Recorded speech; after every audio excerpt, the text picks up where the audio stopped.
Hello kuya, ako nga po pala si Zinichi Chamito Bisambahon at mag-audition po ako sa PBB para ipaalam sa mga tao na sana kapalan na po nila yung mukha nila. Kasi ayun po yung nagiging rason kaya hindi nila naabot yung pangarap nila eh. Ayun po yung nagiging rason kung bakit may mga opportunities na dumarating sa buhay nila pero hindi nila tinitake dahil sa pagiging mahihain nila. Kaya gusto ko pong kapalan nila yung mukha nila.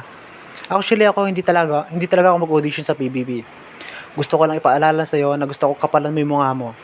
Kasi marami kang chances, marami kang opportunities na pwede makuha kapag kinapalan mo yung mukha mo. Imagine mo yung bahay na gusto mo.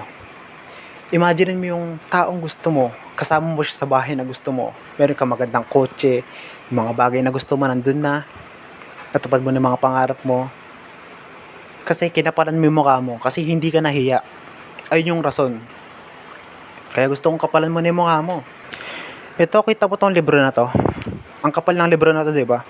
Sobrang kapal. Buti pa yung libro makapal, ikaw hindi. Ikaw, itong libro na to, gusto kong mas kapalan mo pa yung mukha mo dito. Kung makapal yung mukha mo ngayon, gusto ko pang mas kapalan mo pa. Okay? Bago mo pa makausap yung babaeng gusto mo, nag-anniversary na sila ng ibang lalaki. Kasi nga, nahiya kang i-approach yung babae, di ba? Puro ka overthink na bukas ko na lang siya kakausapin kasi nakakahiya talaga. Baka i-judge niya ako. Baka mapangitan siya sa akin. Baka magkamali ako na sabihin, 'di ba? Ayun yung rason kung bakit wala kang naaabot sa buhay.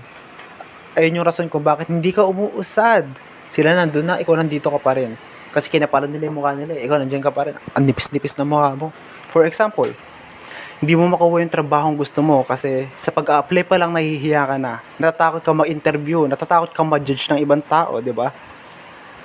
Ito pa, nasa Watsons ka, bibili ka sana ng cleanser, pero nahihiya ka magtanong sa sales lady, kaya tinanggap mo na lang yung cleanser na hindi mo talagang gustong bilhin. Kasi nga nahihiya ka, tinanggap mo na lang yung nirecommend sa'yo ng sales lady, di ba? Maraming taong relate dyan. Gusto kong imaginein mo yung bahay na gusto mo, yung kotseng gusto mo, kasama yung gusto mong tao, di ba? Pero yan, hanggang senaryo lang yan, hanggang imagination lang yan kung wala ka talagang balak gawin yan. Kasi pinangungunahan ng hiya. Di ba? Kaya gusto kong kapalan mo yung mukha mo, basta yun, kung makapal na mukha mo, gusto ko pang mas kapalan mo, di ba? Ayun yung point ko. Okay lang naman talagang mahiya, pero kung yung pagiging mahihain mo yung pumipigil sa'yo para maabot yung mga pangarap mo, iba na yan, ibang usapan na yan. Dapat mo na akong kausapin kasi pakakapaling mo talaga yung mukha mo. Pararamihin natin yung kalyo sa mukha mo para hindi ka na masuntok ni Hook. So, natatakot kang ma-judge ng ibang tao, di ba? Natatakot kang ma-judge.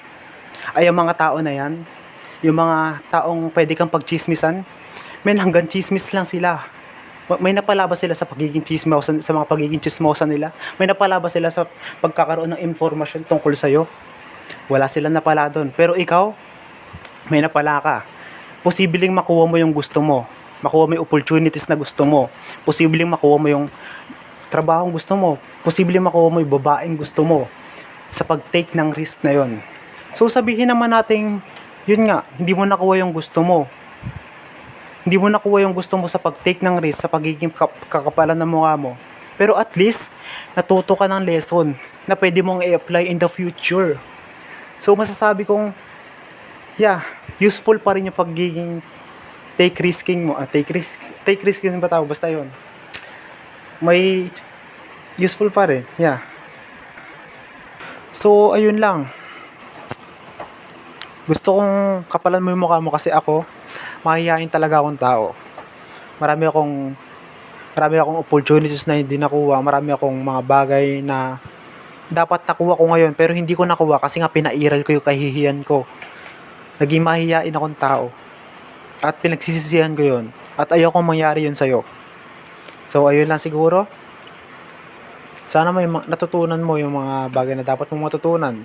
Tandaan mo tong libro na to ha. Dapat mas makapal dyan yung mukha mo, okay? Okay. Goodbye.